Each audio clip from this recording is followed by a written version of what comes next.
the home of suspected killer John Gacy. Walking down the street, and if Gacy lay eyes on you, Alrighty, what's going on, everybody? Welcome to another episode here of the Murder Podcast Show. I'm your host, of course, Tim. And alongside of me, we have Criminology Chris. Hello, everybody. Now that we're live over here, and we have Classroom Jackie. What's up? Over there too as well. We got a little bit of a better setup now, so hopefully things are working better.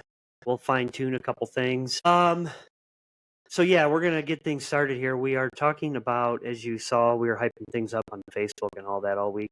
We're gonna be talking about the infamous serial killer Ed Gein, which I'm sure a lot of people know about him. And for those of you that don't, man, you're in for a treat with this one, because Ed Gein inspired quite a few movies. The biggest one, the Texas Chainsaw Massacre, was one of the well-known ones that he, were made after him.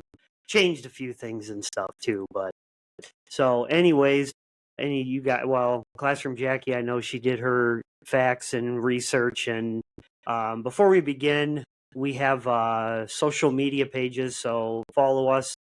Facebook, Instagram. We have a Facebook, Instagram. We will have TikTok as of tonight. We have our YouTube, and we have the official fan group as well on Facebook.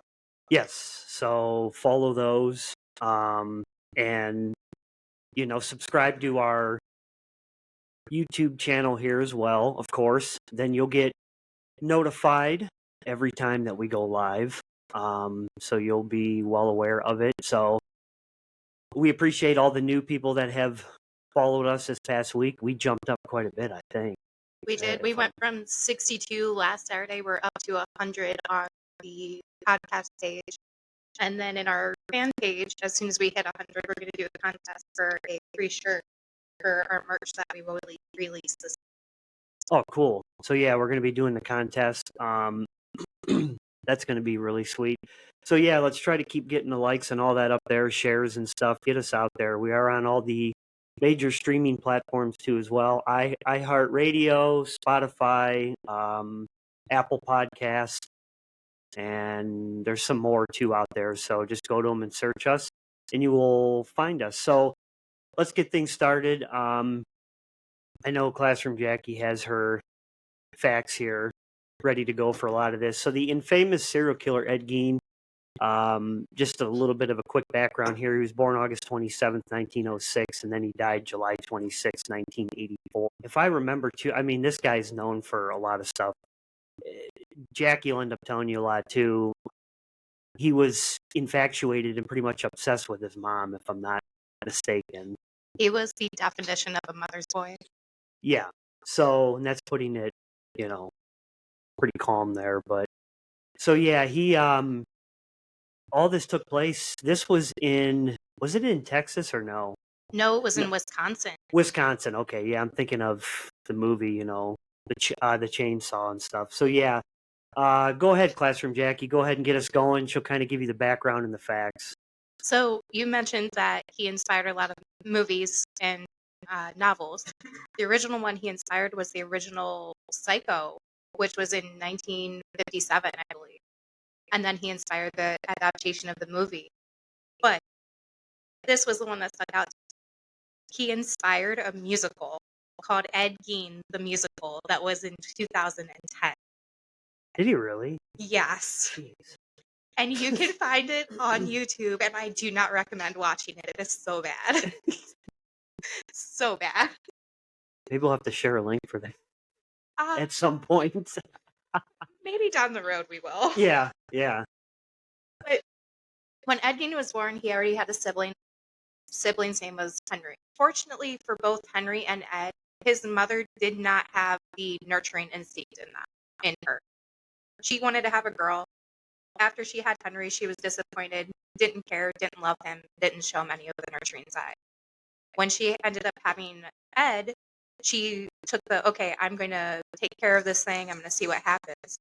But it was in a totally messed up situation in the way that she did it. She didn't nurture him. She just told him everything was bad, swore off girls, stay away from girls, everything. Ed had a loving relationship with his mother, whereas Henry hated her because of the way she treated him. When Ed found out that Henry hated her, it is believed that he killed his own brother and set a fire to their yard, saying it was to kill the vegetation. So when his brother was reported as missing and found in the yard, they assumed he died of a heart attack, but the whole top of his head was bruised. What investigators said may have happened is that his mom may have said something to Ed to conspire to make him kill him after she found out the feeling. Jeez. But that would be the first unofficial murder that he did, and that was in 60. In I don't remember what year. I forgot to grab. Classroom Jackie forgot to grab the part of the notes. That's it. That's it. With those facts, though, do you know how many times Ed could have been caught before all of this happened? No. Oh, I'm sure a bunch. About 3 times. One of them was a 16-year-old boy was at his house because everybody assumed Ed was slow and slight and funny, as he only had an 8th grade education and he was so kept away from the world and isolated that they just assumed he was simple-minded. Didn't take anything he said seriously. So when he had these 16-year-olds that were his friends, he showed them 2 preserved heads in jars. Following the first disappearance, he made a comment when people would talk about it, saying, with a giant smile on his face, saying, "Oh yeah, she's up at my farm. I picked her up in my pick-em-up truck." He could have been caught right there. Right there. People just didn't take him seriously. No. Jeez, oh man. Well, we kind of talked about it last week too, though. Things were different back then. Times were different, you know. I'm sure if that were to happen today, they'd be jumping all on that. Do you know he only has 3 confirmed kills? He has 6 suspected ones, but one of them he was completely cleared from. He took 2 lie detector tests and passed. And then he mutilated 9 bodies to make all of the furniture and every single thing. How do you pass a lie detector test?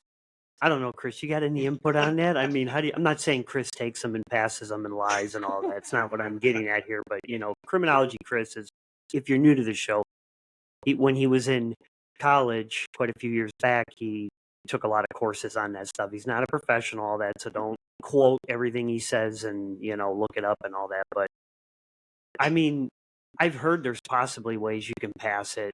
Of course, you know, I'm sure the test was different then as it is now. It's probably a lot, you know, more hard now to pass it, or to pass even if you are lying. But I don't know. Do you have to like get in your own mind?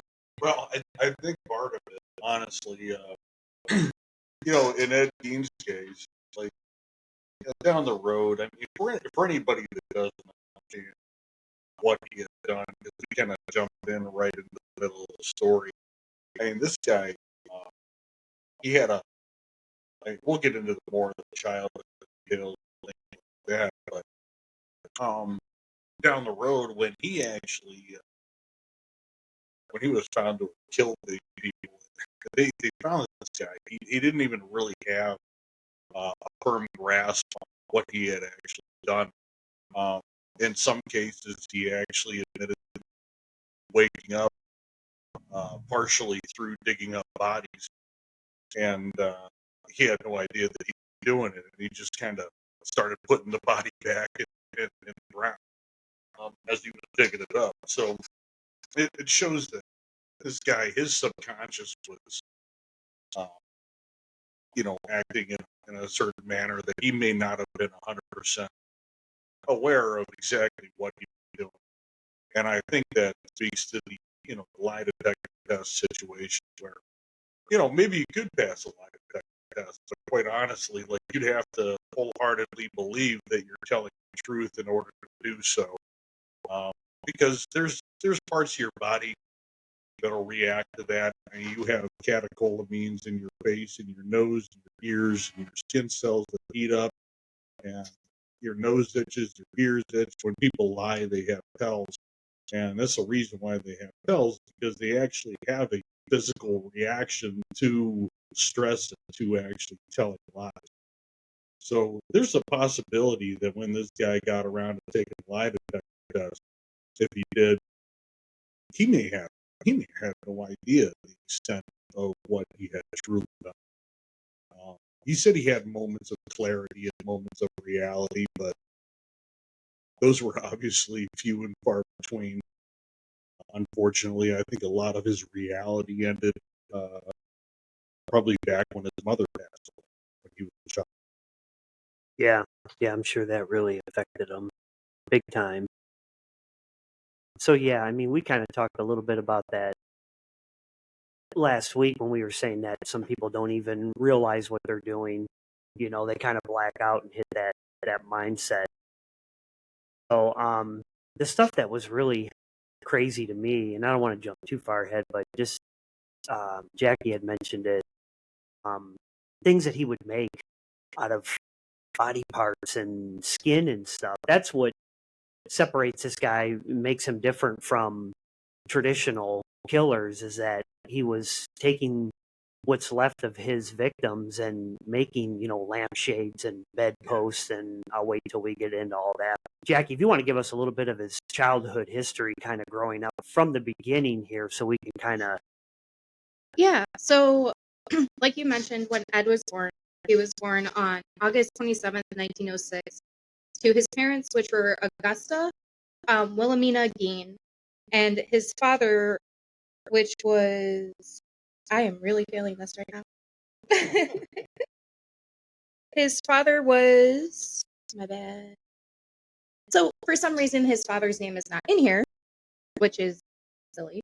But when he was born, his parents, their marriage was just a convenience. It honestly didn't make sense. His father went through so many hardships in his life that he didn't believe in love, faith, anything like that. Augusta, on the other hand, was highly religious. Like, worship church, everything, cleanliness is next to godliness, made sure her kids followed that, and ingrained it in their heads to stay away from women, everybody. Unfortunately for him, with those things that we said, where he didn't get that nurturing type of relationship, his life spiraled as a child.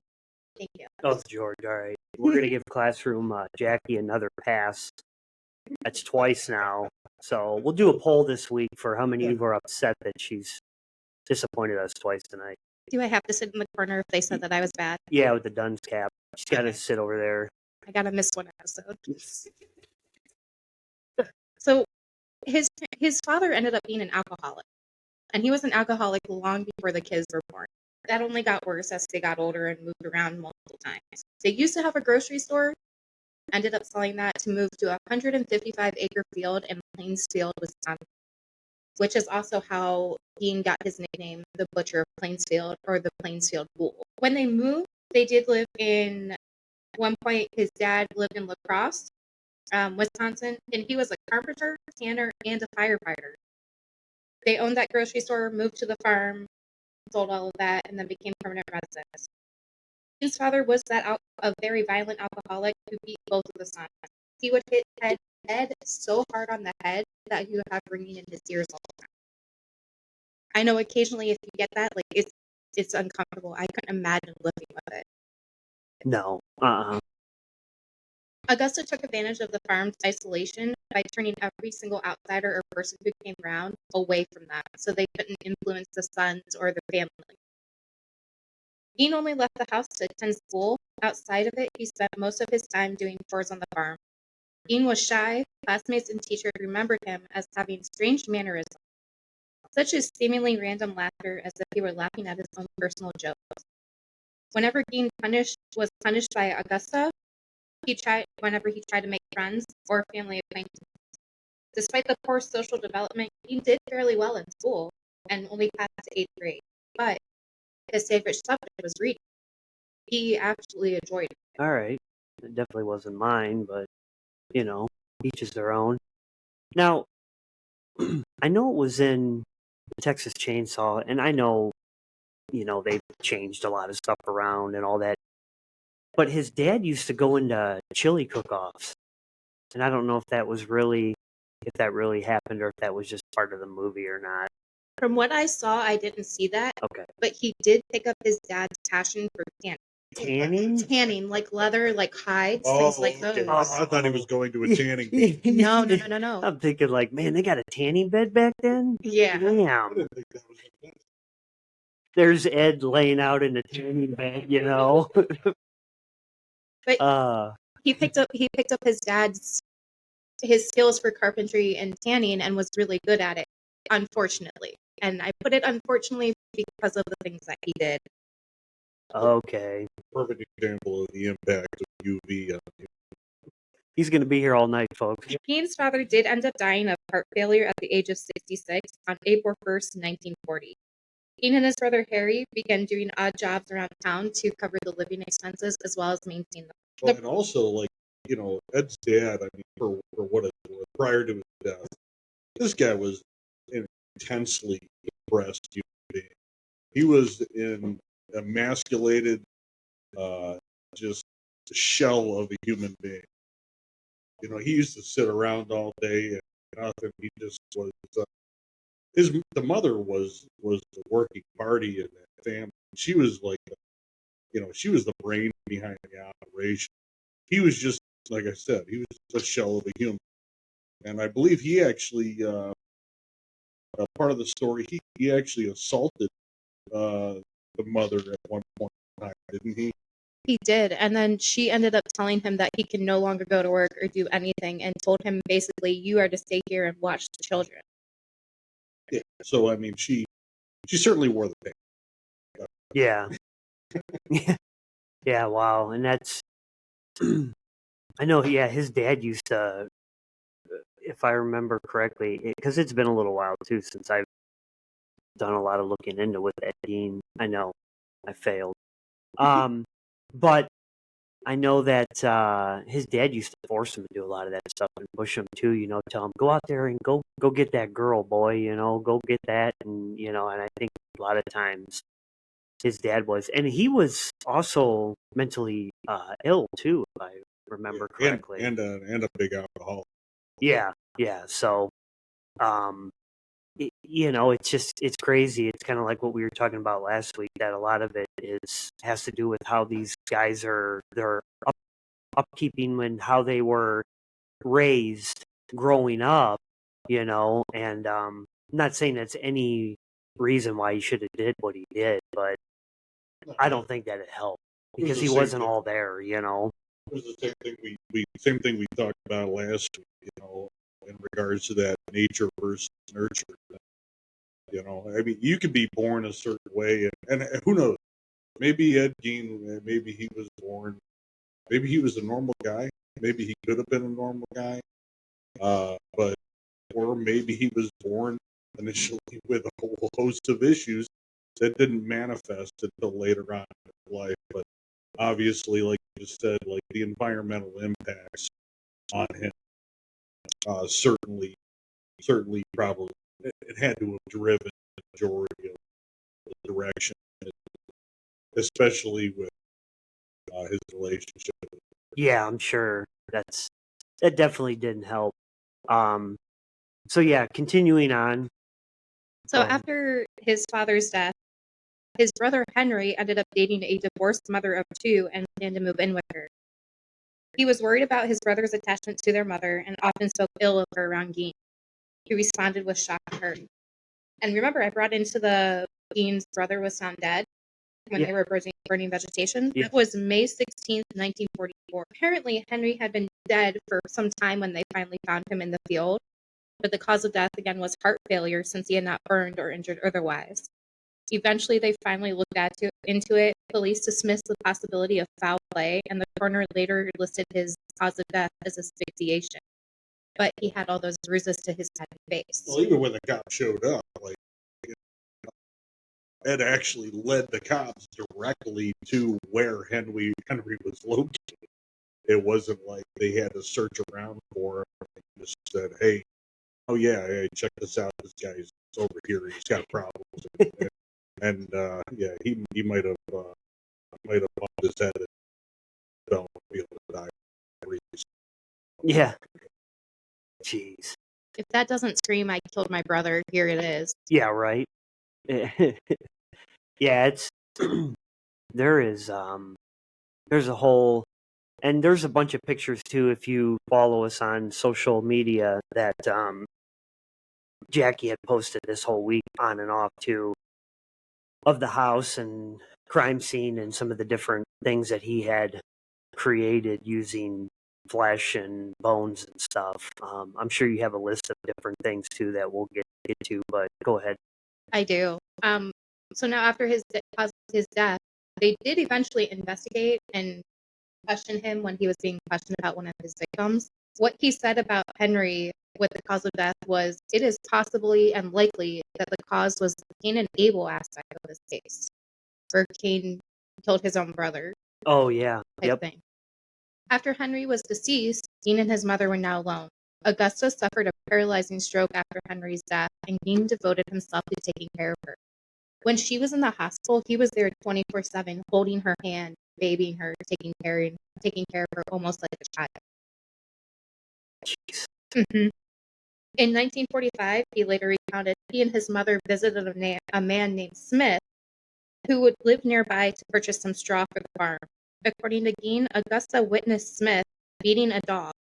A woman who was inside the Smith residence came out to yell at him and tell him to stop, but he didn't. Augusta was extremely mad and upset at the scene. However, it wasn't at the dog being killed. It was at the woman at the house because she was unmarried and was not related to Mr. Smith. How dare she? Yeah. It's quoted that she called that Smith's harlot.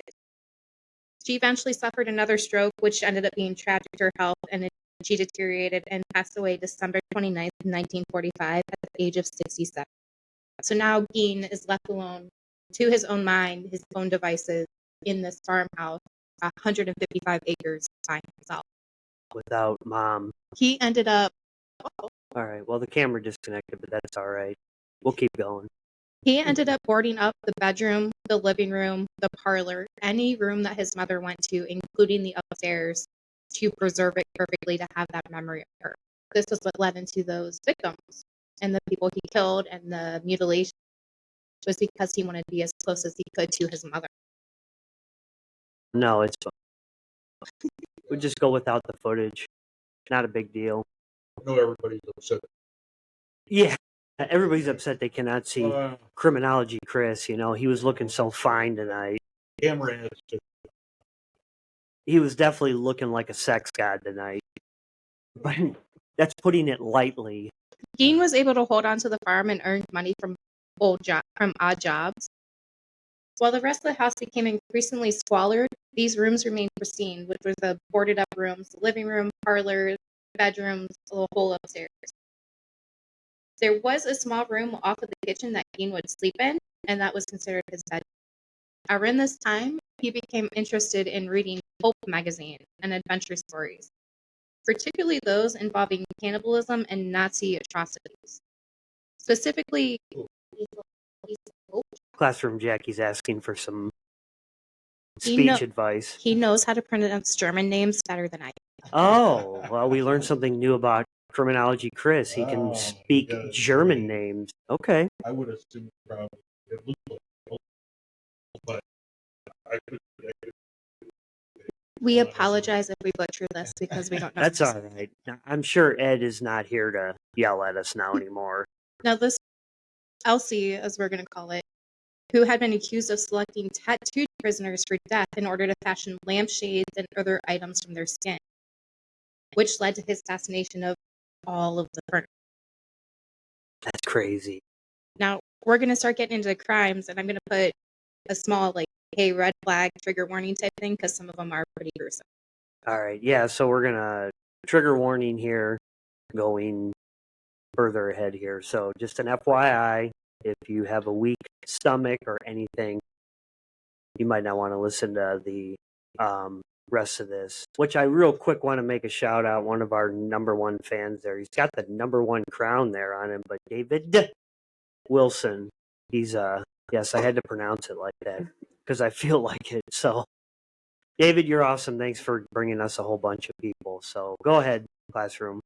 Also, hi, because that's my dad. Yes, that is Classroom Jackie's dad, and that's David. So we're going to start with his first victim. The first one that was confirmed was On the morning of November 16th, 1957, 58-year-old Plainfield hardware store owner Bernice Borden disappeared. The hardware store's truck was seen driving out from the rear of the building around 9:30 in the morning. The store saw few customers the entire day. Some residents believe that it was because of the deer hunting. Now, Bernice's son went into the deputy's office of Borden's son, Deputy Sheriff Frank Borden, entered the store around 5 p.m. to find the cash register open and bloodstains on the floor. Yeah, I believe someone spoke to them about it, I guess. Didn't the son come home? I believe, and his mother was the one that was running the store, and I believe the son came home from hunting, because this is one of those towns where, like, hunting season determines everything. Like, Yeah. stores close, schools close, everything stops because and every male in town had a gun and was out in the woods. So I think the son came home and spoke to somebody across the street from the store, and heard that those unusual things happened in the truck. I think he ended up entering the store, noticing that there was blood and things like that. Ended up going to contact the sheriff. And if Classroom Jackie points to my microphone. What happened? Easy in the studio now. Bernice had told her son, who was the deputy sheriff, that Ed was supposed to come back that morning to get a gallon of antifreeze. So he was the last one that was in the store, and the last receipt that she wrote was for that antifreeze. Okay. He ended up coming back in to look at a gun, saying that he wanted to upgrade his. She walked away to look out the window. He pulled out bullets from his pocket and shot her in the back of the head. Yeah, so he took bullets into the store under the assumption or knowledge that he was going to make this happen. Like, he knew what he was doing. Yeah. When he went in. Now, whether or not he was in the right frame of mind, or whether or not he had planned this whole thing out, is questionable. But he had to. Either that, or he wouldn't have asked to see a specific caliber of weapon when he had the shell. Yeah. Yep. That evening, Gein was actually arrested at a Plainfield grocery store, and the Warshar County Sheriff's Department searched the Gein farm. Warden's decapitated body was found in the shed on Gein's property. It was hung upside down by her legs with a crossbar at her ankles and ropes on her wrists. The torso had been dressed out like a deer. Warden had been shot with a .22 caliber rifle, and mutilations were made after her death. Searching Gein's house, authorities also found, and this is where that trigger warning is coming in, Okay. a whole human bone and fragments, a wastebasket made out of human skin, a human skin covering several chairs, human stalls mounted on bedposts, female stalls, some with the tops sawn off, bowls that were made from stalls, a corset made from a female torso, skinned from the shoulders to the waist, leggings made from the human leg skin, masks made from the skin of female heads. Mary Hogan, which was another one of his victims, they found her face mask in a paper bag and her skull in a box. Bernice Borden's entire head was in a burlap sack, and her heart in a plastic bag in front of Gein's pot-belly stove. They found 9 vulvas in a shoebox, a young girl's dress, and the vulvas of 2 females judged to have been about 15 years old, a belt made from female human nipples, which I did find a picture of that, and it is just as disgusting as it sounds. Oh my gosh. That I got nothing on that one. That's, how do you even think of making this stuff? I mean, that puts a whole new meaning behind the word porn. No, and who in their right mind thinks that nipples would make a good belt? I mean, why wouldn't you use something like that's, I don't know, long or something? Use an intestine or something like that. But I mean, take something that's small and round and be like, that's gonna be a belt. Like, you didn't go to carpenter school, pal. Like this wasn't something. How many nipples do you think it took to make that belt? It depends on how many, notches you need. Right. Yeah. Depends, I guess, on how big you are. I mean, yeah, Ed Gein was a pretty skinny guy, so hopefully less nipples than it would probably Well, require in order to go around someone like myself. it's confirmed that he mutilated 9 bodies in graves. So there's 18 nipples right there. And then the 3 victims. So Maybe there's 21. There's a possibility that there could have been people with 3. True. You can't put it Yeah, I past mean, it is anybody. the 50s. So they Wow. also found 4 noses, a pair of lips that were a window shade drawstring, and a lampshade made from skin on a human face. Fingernails from female fingers. He also made a necklace, which we've seen. And if you look at one of the masks that he made to try and fit into his mom's body, pretty much, it looks just like the Michael Myers. It is That's crazy. crazy. Yeah, I forgot that. Yeah, he wore a lot of the people's faces and stuff. One thing I noticed with everything that you just listed is that it's almost like he had some sort of infatuation with skulls. So Everything was like skulls. A lot of it, not everything, but a lot of it, he actually had a huge fascination. A couple of the reasons the victims he picked reminded him of his mother. So he would also go into those graveyards and dig up the bodies and the skin of those who reminded him of his mother because he actually wanted to be inside.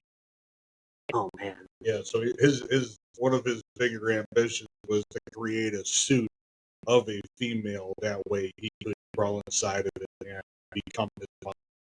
So That, which is why the movie Psycho was inspired by him, because remember, Norman Bates, his mom, he kept her dead around in the basement, cellar, and he would do her voice and stuff. And I remember being little when I first saw that, not like real young, but I remember thinking that his mom was still alive because the way he did her voice until the very end at the last scene when he's in the cell, remember, and he's doing the voice going back and forth. And that was like, oh my gosh, you mean his mom wasn't alive, So along that lines, he did end up digging his mother's body up after she died and taking it back to the house. He kept her there. Jeez. Yeah. They said that he actually had a part of the fun criminology part. Here we go. Criminology, Chris. Everybody. I guess he had a. They said he had an Oedipus complex, which is like a Freudian psychoanalytic, kind of thing. Where basically he had. They say he had sexualized his relationship with his own mother, which made him very jealous, or tends to make a person very jealous. One of the parent of your own sex, but it draws you to their parent of the opposite sex. So, due to this, she, as Jackie was saying earlier, in addition to what she said, she held back Henry and Ed and made them promise to remain virgins. And actually there was an issue or an instance where I think he was 12 years old, and he was doing things to himself, and she actually grabbed a hold of him by his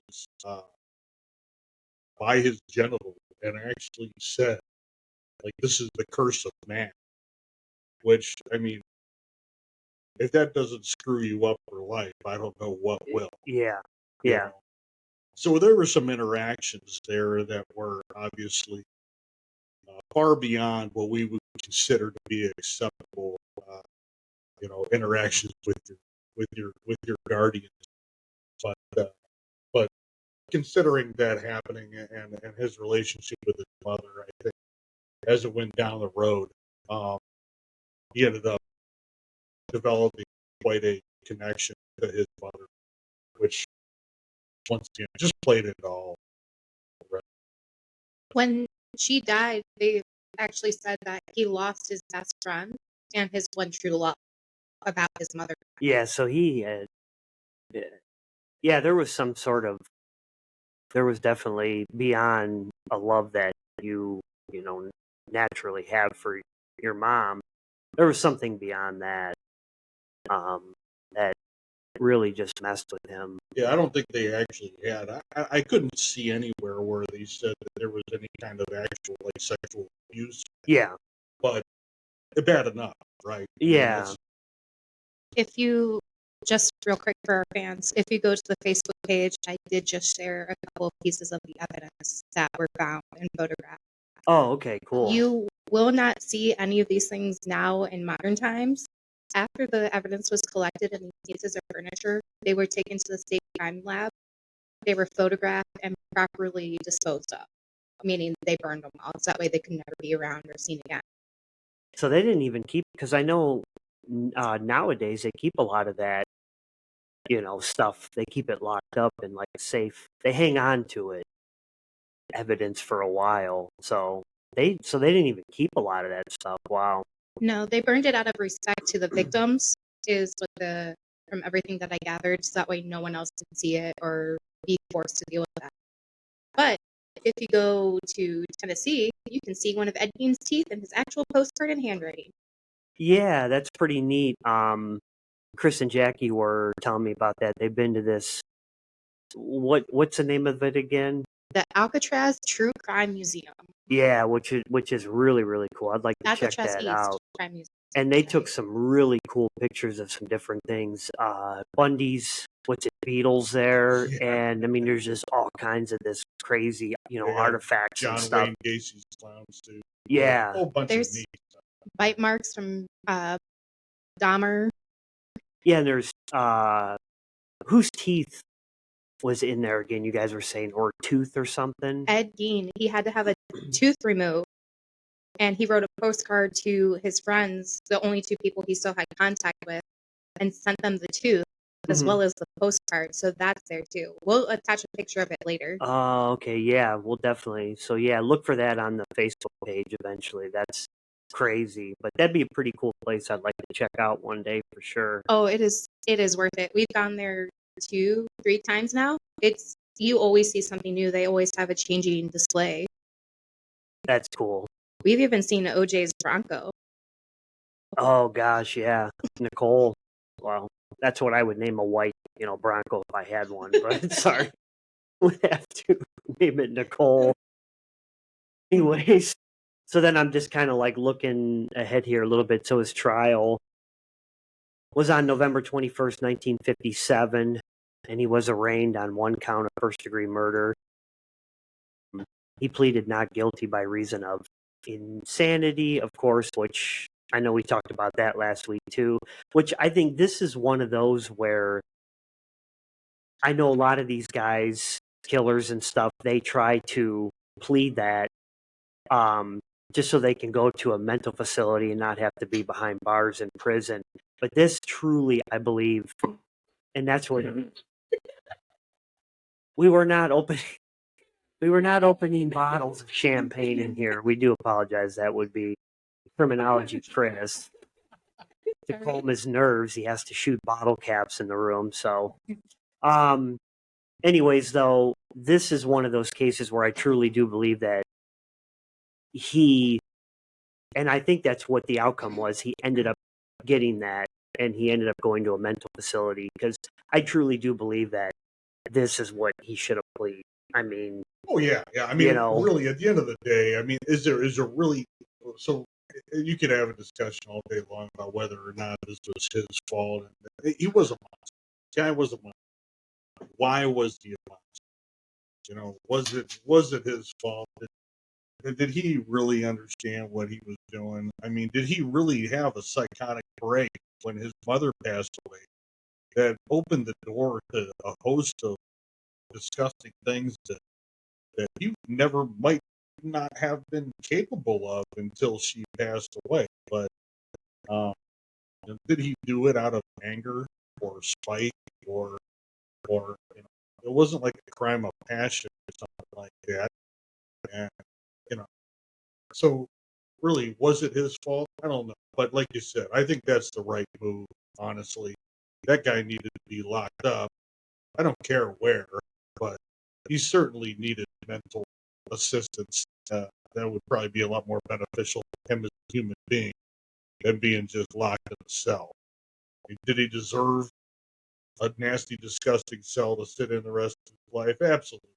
But you can't right now tell me this guy was just 100% fully aware of what he did and that he was just truly responsible. Him alone, you gotta blame the environment and his upbringing on this.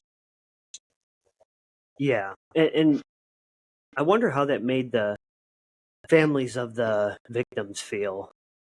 I didn't see anything on that, but when Dean was interviewed after all of the murders and everything, and he confessed, he did say that he blames every single thing on his mother, as she controlled every single aspect of his life and environment and pretty much smothered him to be a mother's boy. So he had no real understanding of the outside world, plus he only had an 8th grade education.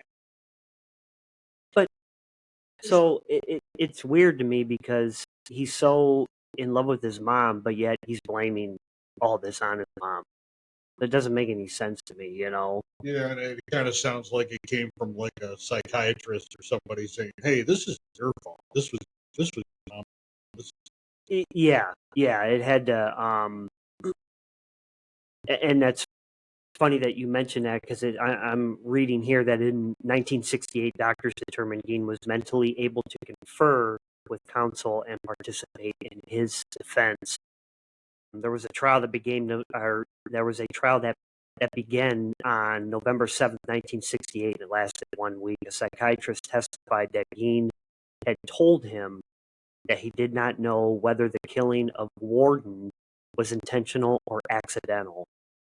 And they also told him while he examined a gun in the Warden store back when we were talking about that before, the weapon discharged and killed her.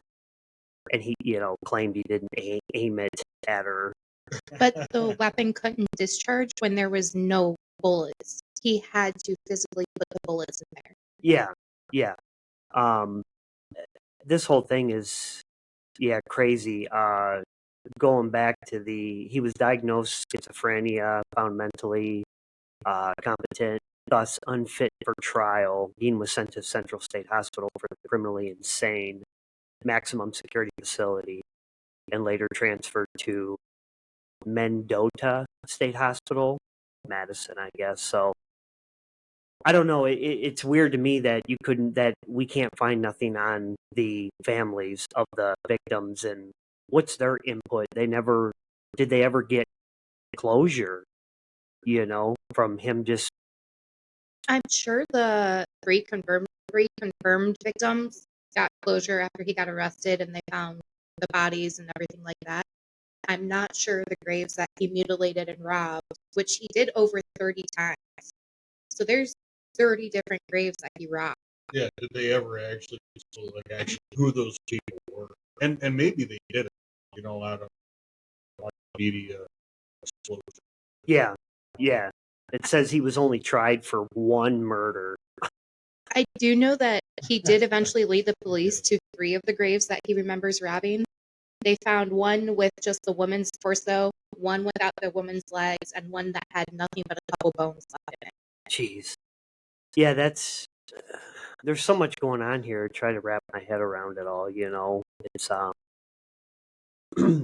just a lot of it confuses me too, because what we were talking about, he's got this infatuation and love for his mom, and then it's just like, oh, well, I blame all this on my mom, but I'm in love with my mom, It's like, well, wait a minute, it's like what you just said, Chris, it's almost like a psych person was kind of getting in his head.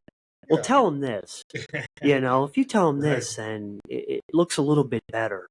Well, he didn't do it out of hatred for his mother. He did it out of love for his mother, which shows that can manifest itself in positive or, in this case, incredibly negative, disgusting ways. I think honestly, a lot that had to do with it was the timing of that psychotic break, followed up by his infatuation with, that aforementioned Nazi-related, material that I think had been like kind of like sexualized and that kind of thing. Like he got into the dark side, and it kind of took him down a rabbit hole. I think the combination of that, mom dying, and everything combined with what he was watching online and listening to, with just his influences and having all that time alone with himself. Just Classroom Jackie's got her hand raised. Oh no, I'm waiting patiently. Oh, okay. I wasn't sure. Go ahead. Gein initially confessed to visiting as many as 40 graves in 3 local cemeteries between the years of 47 and 52. One of the main reasons he did that was to, quote, build a woman's suit so that he could become his mother, to literally crawl into her skin. He did deny having any kind of relations, sexual or physical, other than to pretty much mutilate the bodies with the bodies because they smelled too bad. But yeah, I'd say so. I could not imagine the horror or the way that house smelled. Gosh. Yeah, that's I couldn't imagine. I was thinking about that a little bit ago. I couldn't even imagine being an investigator and having to go into that crime scene. Could you even imagine? I mean, trying to go home after that. Oh yeah. Trying to go home and see your family, or trying to sleep for the next week. I mean, Yeah. Heaven forbid your wife wants to show you her nipples after that, Oh. because you're going to be thinking of the belt. I mean, let's be Right. honest here. Yeah, Put them like, away. Put them away. Every time you reach over to turn a lamp off, you're going to barf. It just won't go well for you. No. I mean, having to like when they were processing that crime scene, just those poor guys that stumbled upon that material and having to go back and secure the crime scene and go in there and try to figure out, open up boxes. I mean, behind every door, in every box, in every drawer of every chest, of every dresser. I mean, it would be just a petrifying experience to have. You got to be a special type of person. Kudos to our law enforcement and/or forensic, all those guys that do that kind of stuff, because it takes a special type of person to be able to digest that kind of material and still be able to operate as normal human. Oh yeah, for sure. I mean, just like you said, I couldn't even imagine going home after that, after you experience that, and mentally that would just break you down. It's got to change who you are. And I could only imagine the smells in that house. I remember in Texas Chainsaw, and I know, like I said, they did things differently and stuff. But that one room when I think it was the one girl discovered that room upstairs, and the whole entire thing was all just bones. Remember that scene? And it was all, and it's just like, gosh. Now I know they changed stuff around, but still, I'm sure it probably wasn't too far off from that in that farmhouse. Now, you mentioned earlier about his dad or Ed having a chili cook-off type thing and serving chili. Yeah. Just quickly looking, that is not confirmed. It is just an urban legend of that he would serve human flesh in the chili. It is just a rumor. Or didn't they do that in that part? Criminology Chris is going to take us to South Park now. That's where Cartman and Scott Better. Oh man, he's feeling good now, folks. So, yeah. So go ahead and continue on here. So we had the trial. So he was. They deemed him as unfit for trial, and the trial for the warden lady lasted 1 week. And then, so he went to the state hospital, and then I'm assuming he probably just died there, natural causes or age, or he died of heart failure in 19. No, sorry. So one of the guys that was questioning Sheriff Art Shirley reportedly assaulted Gein by banging his head and face into a brick wall during the investigation. Yeah, I that's why I asked, because I figured somebody had to do something, because with all this sick shit that this guy did, Mm-hmm. It's Sorry about that. Charlie Horse and Classroom Jackie thinks it's funny. Now, as a result, Gein's initial confession was ruled admissible. Surely, the sheriff detective, ended up dying of heart failure in 1968 at the age of 43 before Gein went on trial. Many who knew him said he was traumatized by the horrors of Gein's crimes, and this, along with the fear of having to testify, especially after assaulting Gein, caused his death early.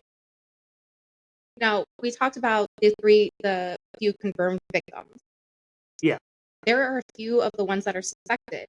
The one I mentioned earlier that he was deemed clear of is the case of Evelyn Grace Hartley. She was 14 years old and went missing while babysitting a 20-month-old little girl at the home of a La Crosse State College professor at the time.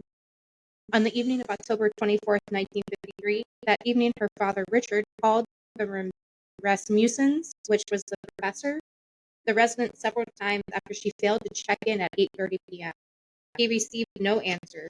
He drove to the house to find that the doors were locked, the lights and radio were on, and items scattered all over the house. The living room furniture had been moved around to different places, as were Evelyn's school books. Richard found her shoes in different rooms, one shoe upstairs and one downstairs. He found his daughter's broken glasses upstairs as well. He did not find Evelyn in the house, though. After his arrest, Gein was questioned regarding her disappearance, but denied involvement and passed those two lie detector tests. Police didn't find any evidence of Hartley's remains during the search of Gein's property, so he was cleared of that. He was also suspected of the murder of one male victim. Oh, really? Yeah. Normally all of his victims are females, but other than Henry, which was unconfirmed, but assumed to be confirmed. Huh. This person was named Victor Harold Travis, a resident of the Adams County. He went off the deer hunt in the company of an acquaintance, Raymond Burgess, on November 1st, 1952. The late afternoon, the pair stopped for refreshment at Mac's Bar in Plainfield for a few hours. Around 7, they both left the bar and ended up hunting next to Gein's farm, despite his objections to hunting on the day of the disappearance. So it's possible he was buried out there somewhere and no one knew. Yeah. Wow. The other two cases, they ended up clearing him of not being a suspect for, so I'm not going to read into them because they found the actual killers for those. Back to his trial, he was arraigned on the one count of first-degree murder. He pleaded not guilty because of insanity, like you said. He did end up going to the college, which is now known as the Dodge Correctional Institute. During the search of his property while he was on trial and arraigned, there's actually pictures of people from the town coming and peeking into the windows. And I found a bunch of those from the newspaper and the actual newspaper. Damn. Yeah, it's yeah, this guy I think on the scale of we should start a scale of 1 to 10 when we go through these serial killers, 10 being like the most, fucked up type thing. Yeah. I think this guy's probably up there at like 10. I don't know. Would you agree? Yeah, Disagree? he's probably at the pinnacle of fucked upness. Yeah. That's what we'll start. We'll start the fucked up scale, But yeah, I don't know, Jackie, what do you put him at? I put him at a 10. Chris puts him at a 10. I'm going to say a 10. Yeah. Definitely a 10. Just because he wasn't normal in the way that he did things. I mean, killing is not normal to begin with, but I mean, like, as opposed to other killers, he was above and beyond with this stuff. I mean, Dahmer had his weird quirks and shit that he did, and putting the bodies in that 55-gallon drum full of the what was it, chemical to try to preserve them and stuff. Yeah, formaldehyde, and then kept it in his apartment, and it's like, okay, and then everybody kept bitching about the smell.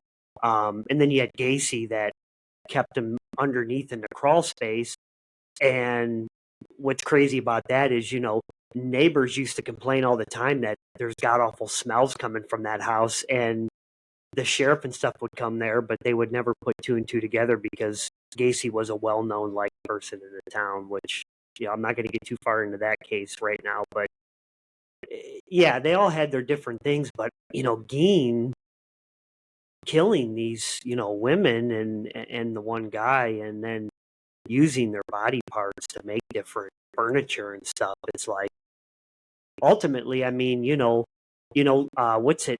Levin Furniture's lucky he didn't take them out of business. If you really think about it, So you remember how he only got tried for first-degree murder and only one of the victims? Yeah, Yeah. And honestly, God, we make light of this stuff, honestly. Well, I yeah. mean, truly, it is a disgusting thing. It is, yeah. But we joke, but at the same time, we do understand that It is messed up, it's but horrible. on the show, that's what we do here. We got to throw in some jokes every once in a while and stuff, because this stuff, if you sit and think about it and let it sit in your head, I mean, some people, it'll end up, driving them nuts. It can get too deep or too serious too fast if you don't joke about stuff. Yeah, and I mean, look at we have a comment here on YouTube from David. It says, to prepare for tonight's show, he watched the in-depth show last night. Mistake. He said it was a big mistake. There's no words to describe the absolute horror of this man. So Netflix is what I'm taking it. David probably watched that on, because there's quite a few documentaries out about him. But I think there's a new one on Netflix that's coming Monsters. It comes out next week on the 3rd. Monsters, yeah, on the 3rd. So David, yeah, I can only imagine, to watching that probably mentally, and that's what it can do. It can affect you, So, Yeah, it took years, honestly. Like, you can even ask Jackie. When I went through college, through my 20s, and I studied all this stuff and nonstop. You talk about it in class, go home, and you talk about it at home, and you do homework and you write papers on it and all that kind of stuff. I actually got to a point where I wouldn't watch the news. I wouldn't read the news. I wouldn't pay attention to any of that stuff. I didn't get into crime documentaries. I wouldn't listen to podcasts. I separated myself from all that, because it actually got to the point where it was like really depressing. I mean, after trying to digest like what humans are capable of, seeing all that in such abundance, it actually kind of broke me down a little bit, to the point where I felt like I had to separate myself from it in order to be okay. yeah, With life in general. yeah. I mean, it I'm took sure. years for me to get you to listen to podcasts and stuff with me, or even talk about it. Yeah. Yeah, when you're, I'm sure when you're studying that and you're looking at it at a whole different outlook, when you're really getting into it, studying it like you were in those courses and stuff, it's going to mess with you. And when you end up leaving, it's like when I used to do EMS firefighting and stuff, the same thing. When I would see different deaths and bad scenes, when I would leave there, you have to separate yourself. And there's a lot of times I would go home, and they always say, don't take it home with you. Don't let it affect your mental state of mind. But easier said than done. Yeah, easier to say that. Yeah, damn. It's like, you try seeing this body or this or that. So, like what we talked about before, kudos to those people that had to go into Gein's farmhouse, because I couldn't even imagine. I mean, Yeah. shit, it probably mentally destroyed them too. But yeah, it's so what's kind of your take on this thing, Chris, since you studied a lot of that stuff in school? I mean, kind of what's your take? I mean, obviously the guy mentally ill, and had a lot to do with, I believe, I mean, he blames his mom, but I personally believe that a lot of it has to do with his dad, and how his dad forced him to do a lot of stuff, and the upkeep, I mean, I don't know. Can I interject for 1 second? Yeah, go ahead. So his dad didn't really tell him to do much other than take care of the chores and things like that. Like, he wasn't go get that girl or Oh, go really? get that person. Well, I messed that up. He he did not commit his crimes or anything like this until after his mother died, after he was alone by himself. And we did mention that he was only tried for one of the murders. Yeah. How old was he? His mother died in, hold on one second. But I'll forget that in a second. But he was only tried due to prohibitive costs. Gein was tried for the one murder, that of Miss Warden, and then admitted to Mary Hogan. But he only got tried because of the costs for one of them. So what do you mean by like the cost you're saying? Like the cost to have a trial. Oh, okay. That's what I wasn't sure about. Okay. Back then, it cost too much for them to be charged or tried for more than one crime at a time. And I'm sure this was huge in that town too. Oh, it was. I'm sure this was like massive because at that time, I'm sure nothing like this had ever gone down. And again, his mother died in 1945. Okay, 1945 was when his mom died. So, And he was born in 1906. okay. So his mom was probably He was 66, 67 when she passed. Okay. His dad died at 66. His mom died at 67. And then his brother died younger than that. Yeah, I remember you saying that. Yeah. So, yeah, he was, ultimately stuck by himself, and that's when a lot of it happened. So he was probably getting into his own head at that point, is what I would imagine. I think the obsession that he had, which was god awful with the cannibalism and the Nazis, and the tanning and the way that she tortured Nazi prisoners, like from Auschwitz and things like that, to make the furniture, really related to him some way. Mm-hmm. Because he never got that female interaction with anybody other than his mother.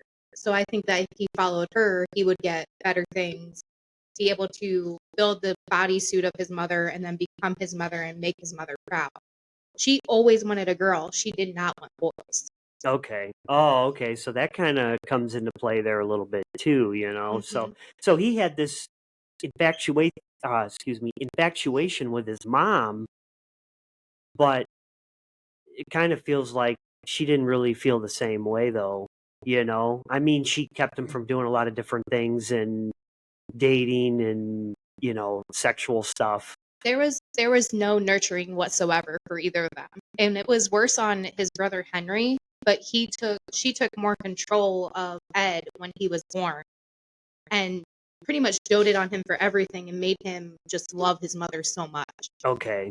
So yeah, there's a lot going on here with this particular. So, Chris, as I was asking you before, you don't even want to know what gesture criminology Chris is doing in the studio right now. What is wrong with this guy? Anyways, Chris, you're before we kind of wrap things up here with this Ed Gein, because I think we covered a lot here. What's your take on this coming from your background and stuff, Chris? Yeah, I mean, honestly, like you look back at Ed Gein. Obviously his childhood was terrible. Okay, well, they point to mental issues that he had when he was prosecuted. Typically, illnesses like schizophrenia. Schizophrenia typically manifests in a person, usually between the ages of like 19 and 21 years old. And those type of illnesses, I mean, are incredibly apparent. I actually had someone that I knew that turned out to be schizophrenic in their early 20s, and they would sit around and they would be eating, and halfway through eating a sandwich, they would stop eating, and they would sit there with like a sandwich half in their mouth, and they'd stare off into space, and you wouldn't even you'd look at it and be like, "Are you okay?" And it's like nobody was home. Their eyes would be open, and they just stare off into space. You try to reach them, you try to talk to them, wave something in front of their face. Nobody was there. Like, I mean, it's a very serious illness. Now, I don't know. Once again, I'm not a psychiatrist. I'm not a doctor or anything like that. But there was nobody around to notice whether or not this guy had these kind of mental issues. If he did, obviously his mother and his father weren't doing anything about it. When did his mother die? He said in the 40s. Yes. So he was like 36. She died. Yeah. So she died. Ended up You say 44?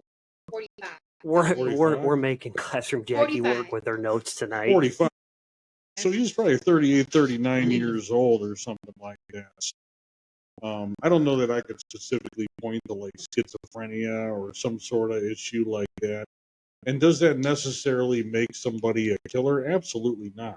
You know, it could be a myriad of things. I truly believe that the impact of his childhood, coupled with the mental break of his mother dying, added in, you know, that influence from that Nazi junk that he was watching and that kind of thing, really kind of pushed him over the edge. And maybe he didn't understand exactly what he was doing, but all in all, I mean, obviously he ended up at the right place, which was some kind of mental hospital, or as long as he never got out of there, I think that's the best case scenario. Yeah. Yeah. So, Thanks, David. We appreciate it. Yeah. Classroom Jackie, what's your input on this? I agree with what Criminology Chris said, but I also do think it has something to do with the way he was brought up by his mother. I think that had a huge impact on him. And then when he was left alone with nobody, he didn't know what to do, so he obsessed over the cannibalism, the tanning, the bodies, the furniture, and just went crazy. Yeah. Yeah, and I think that's, and it's, I don't know, so he was pretty normal to a point before his mother died. He was known as slightly, so kind of slow, not very smart, things like those. But it wasn't violent. Right. Yeah. He was actually a babysitter. He would babysit children. He was fantastic with children. Anybody who had them watch him never reported an issue. They said they were fun. The kids had fun. The kids loved him. He was great with children because he had the mentality of a child. Yeah, and he never went past 8th grade. No. So technically, yeah, okay. In that end, like some of these nicknames that he had after the murders. Yeah, what are some of them that he had? He used to go by Eddie when he was before the murders. Everybody in town knew him as Eddie. Let's see. He was also, that's not even a creative nickname. He was also known as the Mad Butcher, the Plainfield Ghoul, the Plainfield Butcher, the Butcher of Plainfield, and then there was another one, but I could not find it, but I heard it the other day about him. I can't remember what they said, but it was something along the Ghoul of Plainfield, where he would peek into windows and things like that as well. Could you imagine just sitting at home and then this guy's peeking in the window of your house, and you're just like, what the hell? We had a cat trying to attack the window, and I went running in the bedroom to get up, thinking somebody was breaking in. Yeah. Criminology Chris is about to be booted for a show. He's been really acting up tonight. No, so and I kind of agree with you guys too as well. I mean, that's what my input is on it as well. Out of all people that try to plead insanity per se, I believe this guy really was. I really do believe it. Yeah, he definitely was. Without a doubt. Yeah, so him being in the mental, facility, that's where he needed to be. Should he have been behind bars though, like you were saying too, Chris? Absolutely. But I don't know. I don't think he would have lasted long in prison. I think solitary confinement would have been too good for him. How long did he live after he actually went to prison? They should have just stuck him in the hole. Police hole. That was pretty good. I'm not forcing Jackie to do research. Yeah, she said she's going to do it better next time. We're going to be changing all sorts of stuff every episode that we do, and we'll be getting more better with different, more better. Wow, I sound great. Classroom Jackie's going to have to tape all these notes to the wall and just stare at it. Yeah, she's going to use the iPad next time, though. Please hold. Okay, we'll continue talking. But anyway, so yeah, I think we're all three of us are in the same boat, and we rate this on the effed up scale. Yeah, a way up number there. 10. This is way up there. If I could go above 10, I would definitely put it above 10. I mean, all serial killers technically though should be high up there, but yeah. Okay, we're back. So he was arraigned on November 21st, 1957, and was sent to the trial began in 1968 and lasted 1 week. He then ended up getting committed to the mental asylum after that. Okay. 67. So he 68. lived for another 16 years or something like that. And Before that guy offed him or whatever. Do you know how many times his gravestone, which is like a brick, has been stolen? Really? 76 times. Oh, jeez. But how big is it? I mean, I have a picture. And oh my gosh, this is crazy. So people but they end up getting it back? They make a new one. The last time it was stolen was in 1999. But it's just the size of a brick. It just has birth and death year, and that's it. And his Well, they name. got probably tired of making decent ones. Well, he never. He let's just give him a brick at this I point. think after Who gives a number shit? like 62, you just kind of decide to make it simple. Compared to his Let's mother. just nail up a piece of cardboard here with some writing on it because it's getting ridiculous. So even though they didn't have much money, the mother, father, and Henry all had nicer headstones when they were died and buried. Gein didn't get that because of his status as a serial killer and in the mental institute. He didn't get the same treatment as if somebody else normal died or his parents died. So he got that little tiny brick. It just so happens everybody wants it. Yeah, they want to put it in their house and be like, look at this, look at that, you know. So, but anyways, Just carve some shit into a brick and put it in your living room. yeah, yeah, and say that you took it from the gravesite, yeah. But no, we appreciate everybody listening. Definitely. If you haven't, sorry, go ahead. David, my dad, just texting because Chris does have some pretty sizable pieces of concrete. We could make our own. Right, yeah. Thanks, David. On that note, I'm gonna not let you in my house now because you're freaking me out. So, David, but anyways, we appreciate everybody listening. Definitely, if you haven't, and I'll keep pushing it down everybody's throat. I'm sorry, but I'm gonna sound like a broken record with it. But follow us on Facebook. We have the Facebook fan page. Classroom Jackie's hitting up all the social media management. I am. She's going to be putting out a lot of the posts throughout the weeks and stuff, letting you know. Follow us, like us, share it, please, to everybody. David, you've already done a fantastic job on sharing it because I think you know every person in the world. I don't know how, and I don't want to know how. Fun fact, my dad is a retired professional wrestler. Oh, well, okay, that explains a lot then. Also, I think he's going to be the first one to get one of our T-shirts because of how much he has supported and shared us and got people to follow us. That is awesome. And remind me never to fuck with him. So, yeah, he'll kick my ass straight through the wall. But anyways, YouTube channel here as well too. Subscribe. It's free. We want to keep building it up. Eventually when you hit like 1,000 or something, then excuse me, things really take off and I can get mods and all kinds of different We can stuff do like TikTok that. lives where you can watch us and join us that way. TikTok, we're on there too. If you ever have any questions, anything like that, message Jackie and all that, or me, myself. So we appreciate it. Another awesome show tonight as we discussed Ed Gein. Thank you guys again. Don't forget we're on all the streaming platforms out there.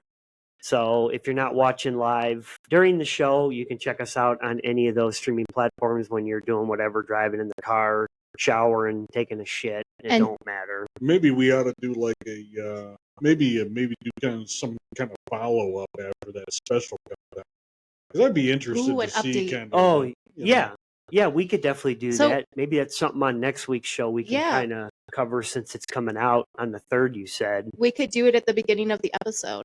Also, don't forget, we are doing that giveaway. Fill in the fans more on that giveaway because I don't know too much about it. I let Jackie just do whatever with that stuff. So fill us in and help us just do what she says to do, or else her professional wrestler dad will kick everyone's ass. So keep an eye on the group page as well as the podcast page, because this week our official shirt and car decals will be launching. That's going to be coming up. Okay. What we're going to do is, if we can get 100 followers in the fan page, we're going to have the giveaway, and whoever has the top amount that were invited or comments and says they joined and got people in, we're going to pick one of those followers to win a shirt and a car decal. Very cool. The more you share, the more you invite, the more chances you get to win. Yeah, and you'll have to post pictures of what that stuff looks like too. That's going to be coming out on Wednesday. So, okay. Wednesday, keep an eye on the Facebook pages and all that too. So, once again, thank you everybody for listening in to another episode here, the Murder Podcast Show. We appreciate it. I'm your host, Tim. Alongside of me, Criminology Chris. Thank you, everybody. And Classroom Jackie. Have a great night. We'll see you next week. We will see you next week. We are now going to go stuff our faces with all kinds of shit. And sit around a fire. And sit around a fire. Not actual shit. We're not going to eat shit. We also got to discuss who we're covering next week. Yes. So, anyways, thank you guys again. We appreciate it. And we will see you next week. Same time, same place. Same crime channel. See ya.